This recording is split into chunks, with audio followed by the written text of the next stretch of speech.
स्वागत है आपका उज्जवल क्लासेस में। अब हम शेष अवस्था की स्टडी कर रहे थे, उसी क्रम में चलते हुए आज अपना शेष अवस्था कंप्लीट हो जाएगी। आज अपना पढ़ेंगे शेषावस्था में शिक्षा का स्वरूप। शेषावस्था में शिक्षा का स्वरूप। और फ्रेंड्स, यदि नए हो चैनल पे तो चैनल को सब्सक्राइब कर लीजिएगा और बेल आइकन दबा लीजिएगा ताकि हर वीडियो अपलोड करते ही आपके पास नोटिफिकेशन पहुंच जाए। शेषावस्था में शिक्षा का स्वरूप कैसा होना चाहिए, किस प्रकार से उसको शिक्षा दी जानी चाहिए, कब कैसे शिक्षा दी जानी चाहिए, कैसे दी जानी चाहिए, वो सारा आज अपन पढ़ेंगे।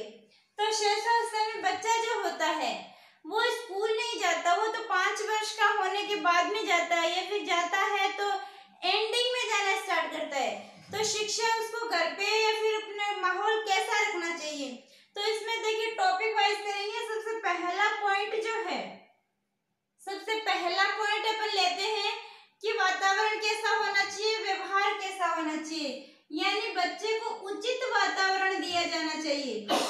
उचित वातावरण एवं उचित व्यवहार, उचित वातावरण दिया जाना चाहिए और उसके साथ में उचित व्यवहार किया जाना चाहिए। देखिए फ्रेंड्स, बच्चे का जो वातावरण है वो कैसा होना चाहिए, बच्चे का वातावरण स्वच्छ होना चाहिए और स्वस्थ होना चाहिए। स्वच्छ और स्वस्थ होना चाहिए बच्चे का जो वातावरण है, यानी उसको जिस भी वातावरण में अपन रख रहे हैं वो एकदम साफ सुथरा क्लीन होना चाहिए। और जो माता पिता या अध्यापक है, माता पिता या फिर अध्यापक जो है, उनको बच्चे के साथ में उदारतापूर्ण व्यवहार करना चाहिए, यानी उसके साथ में मारपीट वगैरह या फिर डांट फटकार वाला व्यवहार उसके साथ नहीं करना चाहिए, उचित व्यवहार करना चाहिए। यदि बच्चा गलती भी करता है तो उसको उदारता से पेश आना चाहिए उसके सामने। नेक्स्ट, जैसे जिज्ञासा की संतुष्टि। नेक्स्ट पॉइंट है अपना जिज्ञासा की संतुष्टि। बच्चा जो होता है उसकी जिज्ञासा बहुत ज्यादा होती है, यानी उसको हर चीज जानने की इच्छा होती है। तो देखिए फ्रेंड्स, जब भी वो कोई चीज के बारे में पूछता है, जब भी कोई प्रश्न करता है अपने से, तो क्या करना चाहिए कि उसका सही जवाब देना चाहिए, ना कि उसको कल्पना की दुनिया में घुमाना चाहिए। क्योंकि जैसे जैसे बड़ा होता है बच्चा तो उसको कल्पनामय दुनिया से वास्तविक जो संसार है उसमें लाया जाना चाहिए। जैसे एग्जाम्पल के लिए कि अपन क्या करते हैं, बच्चा जो होता है वो जैसे छोटी बच्ची होती है तो वो टीवी में या जो कार्टून देखती है उसमें देखती है परी वगैरह देखती है, तो वो कहती है मम्मा मैं परी कब बनूंगी, तो उससे कह दिया जाता है नहीं, बड़े हो जाओगे तो परी बन जाओगे, आपके भी पंख निकल आने चाहिए। ऐसे जवाब नहीं देने चाहिए, उसको वास्तविक जो दुनिया है, वास्तविक संसार है वो दिखाना चाहिए कि ये नहीं है, हमारे लिए पॉसिबल नहीं है। अब नेक्स्ट है अपना सामाजिकता की भावना। सामाजिकता की भावना, सामाजिकता बच्चे में कब डेवलपमेंट होती है, सामाजिकता की भावना का विकास कब होता है बच्चे में। तो देखिए फ्रेंड्स, जब बच्चा 3 साल का हो जाता है, कितने वर्ष का, 3 वर्ष का जब हो जाता है तो वो क्या है, आत्म केंद्रित सामाजिक व्यवहार शुरू कर देता है। यानी वो क्या करता है, जो घर वाले हैं या फिर परिवार जो है उसमें वो समाज के साथ रहना, उसके घुल मिल के चीजें जो है वो शेयर करना, यानी बड़ों का आदर करना वगैरह सीख जाता है। सामाजिकता की भावना उसमें शुरू हो जाती है। तो इस समय जो है बच्चे को सामाजिक मूल्य, सामाजिक और नैतिक मूल्यों की शिक्षा दी जानी चाहिए। सामाजिक और नैतिक मूल्यों की शिक्षा दी जानी चाहिए शेषावस्था में। अब नेक्स्ट है अपना कि जैसे बच्चे को क्रिया और खेल द्वारा सिखाया जाए, बच्चे को क्रिया और खेल द्वारा सिखाने पर बल दिया जाए। क्रिया और खेल द्वारा, देखो बच्चा जितना करके सीखेगा वो ज्ञान उसके लिए स्थायी हो जाएगा। द्वारा सिखाने पर बल। बच्चा जो है वो कुछ भी करके सीखेगा तो वो ज्ञान उसका स्थायी होगा। यानी बचपन में वो जितने भी खेल क्रिएट करेगा वो हमेशा उसके याद रहेंगे। जैसे अपन सोच लीजिए कि छोटे बच्चे थे तो कोई गाड़ी वगैरह बनाते थे, वो अपने अभी भी याद है कि कैसे बनाते थे। तो देखिए उसको क्या क्रिया द्वारा, खेल द्वारा सिखाना चाहिए। ऐसे रट्टा मार के बच्चा कभी नहीं सीखता। जो भी सिखाना है उसको खेल खेल में शिक्षा दी जानी चाहिए। इसके लिए जो मारिया मोंटेसरी मैम थे, मारिया मैडम जो थे उन्होंने मोंटेसरी पद्धति दी थी बच्चों को खेल खेल में सिखाने के लिए। कौन सी पद्धति थी? मारिया मैडम ने मोंटेसरी पद्धति थी। और एक थे फ्रोबेल मोदे, और फ्रोबेल मोदे जो है उन्होंने दी थी किंडरगार्टन पद्धति, किंडरगार्टन। यानी इन्होंने कहा था कि बच्चे को खेल खेल में शिक्षा दी जानी चाहिए। और जो आजकल तो इस शिक्षा पर बहुत ज्यादा बल दिया जा रहा है कि बच्चे को रट्टा हुआ ज्ञान या फिर ऐसे सिखाया हुआ ज्ञान जो है वो स्थायी नहीं होता या फिर वो ज्यादा अट्रैक्टिव नहीं होता। और यदि अपन खेल खेल में कुछ भी सिखाते हैं उसमें रुचि लेगा वो। और जो खेल पद्धति है, शिक्षा में खेल की अवधारणा है, इसका प्रथम प्रतिपादक जो है वो कौन था? फ्रोबेल मोदे थे। प्रथम प्रतिपादक कौन थे? फ्रोबेल मोदे। यानी शिक्षा जो है वो खेल के माध्यम से पद्धति जो सबसे पहले किसने? किंडरगार्टन पद्धति किसने? फ्रोबेल मोदे ने। अब नेक्स्ट अपना जो पॉइंट है वो है कि चित्रों और कहानियों द्वारा शिक्षण। चित्रों और कहानियों द्वारा शिक्षण। देखिए फ्रेंड्स, यदि अपन किसी भी कोई भी टॉपिक पढ़ा रहे हैं या कोई भी चीज उसे सिखा रहे हैं तो उसका उसे चित्र दिखाएंगे तो चित्र दिखाने से क्या होगा? वो वस्तु को बिंब ग्रहण कर लेगा।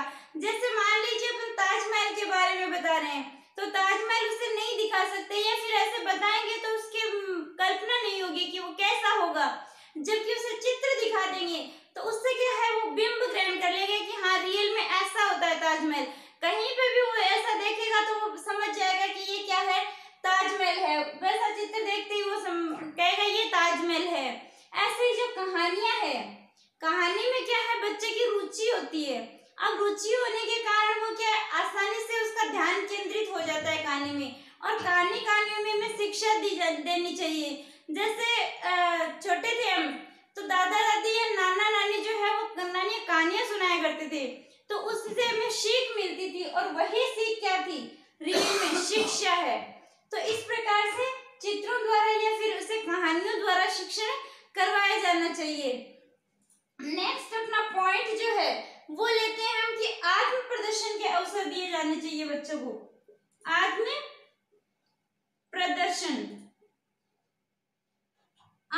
प्रदर्शन या फिर मूल प्रवृत्ति जो है उसकी, आत्म प्रदर्शन के अवसर और मूल प्रवृत्तियों को बढ़ावा देना चाहिए। मूल प्रवृत्तियों को बढ़ावा।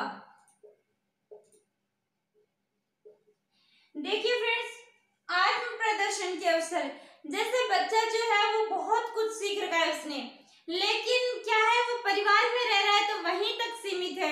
यानी अपन एक परिवार वाले पूछते हैं कि हाँ ये बताओ तो वो झटाक से सुना देगा, ये बताओ तो वो जल्दी से सुना देगा। लेकिन कहीं भी अपन स्टेज पे या फिर 2-4 लोगों के बीच में खड़ा करके पूछते हैं तो बच्चे में झिझक पैदा हो जाती है, वो नहीं सुना पाता है क्योंकि उसे आत्म प्रदर्शन के अवसर नहीं मिले, कुछ सुनाने के लिए अवसर नहीं मिले। तो इसके लिए क्या करना चाहिए हमें? बच्चा जो घर में रहता है तो उसको अपन ज्यादा नहीं रह सकते तो जो भी घर में आए उसके कांटेक्ट में लाना चाहिए। और जैसे घर में छोटे मोटे फंक्शन है उसमें उसको अवसर देने चाहिए। जैसे बच्चा जो है वो डांस, ऐसे मूल प्रवृत्ति को बढ़ावा। जैसे बच्चा मान लो कि डांस में रुचि ले रहा है तो हमें पता है कि वो डांस में ज्यादा रुचि लेगा तो क्या करना चाहिए कि उसको किसी भी अपने घर में फंक्शन है या परिवार में फंक्शन है तो उसे डांस करने का अवसर दिया जाना चाहिए, ना कि उसे इग्नोर करना चाहिए कि नहीं ये तो बच्चा है, और उसके मूल प्रवृत्तियों को बढ़ावा देना चाहिए। यानी जो वो करता है, जिसमें उसकी रुचि ज्यादा है, उसी को ही बढ़ावा दिया जाना चाहिए। उस पे कुछ भी थोपना गलत है। अब जैसे वो कोई भी क्रियाकलाप करता है या तरह तरह की जो गतिविधियां करता है, उनको यदि अपन अवसर देंगे तो उससे क्या होगा, उस प्रोत्साहन देंगे तो वो क्या होगा, ज्यादा रुचि से करेगा और ज्यादा सक्सेस होगा। फिर नेक्स्ट अपन पॉइंट लेते हैं कि उसको वास्तविक जगत में प्रवेश, वास्तविक दुनिया में या फिर वास्तविक जगत में प्रवेश। अब देखिए फ्रेंड्स, वास्तविक जगत में प्रवेश कैसे करता है। जो बच्चा है वो धीरे धीरे कल्पनामयी दुनिया को छोड़ता है। यानी वो छोटा होता है तो अपन जैसे उसको बता देते हैं वही एक्सेप्ट कर लेता है कि हाँ ये सही है, लेकिन जैसे जैसे बड़ा होता है तो वो वास्तविक दुनिया में प्रवेश करना शुरू कर देता है। यानी उसकी आयु के साथ साथ में वो यथार्थ ज्ञान, सही ज्ञान जो है उसको ग्रहण करना शुरू कर देता है। वो कल्पना की दुनिया से बाहर निकलता है। तो उसको जैसे जैसे उसकी आयु बढ़ती है वैसे वैसे हमें क्या करना चाहिए, वास्तविक जगत से उसे परिचित करना चाहिए। नेक्स्ट अपना पॉइंट रहेगा अच्छी आदतों का निर्माण। अच्छी आदतों का निर्माण यानी उसमें अच्छी अच्छी आदत डालनी चाहिए। स्टार्टिंग में जो आदत अपन उसको सिखाएंगे तो उसका डेवलपमेंट वैसा ही होगा। जैसे अपन किसी बच्चे को खाना खाना यदि अच्छे से उसे सिखा दिया, बैठ के खाना चाहिए, स्पून से खाना चाहिए, तो वो वैसे ही खाएगा। और किसी बच्चे को ऐसे घूमते घूमते खाने की आदत है तो वो क्या करेगा, घूमते घूमते ही खाएगा। यानी जैसी आदत अपन बनाएंगे वैसी होगी। और इसके लिए एक वैज्ञानिक है ड्राइडेन, जो ड्राइडेन महोदय, उन्होंने बहुत ही अच्छी बात कही है। उन्होंने क्या कहा है कि पहले हम आदतों का निर्माण करते हैं। पहले हम आदतों का निर्माण करते हैं और फिर क्या होता है, देखिए पहले हम आदतों का निर्माण करते हैं और फिर आदतें जो है वो हमारा निर्माण करती है। फिर आदतें हमारा निर्माण करती है,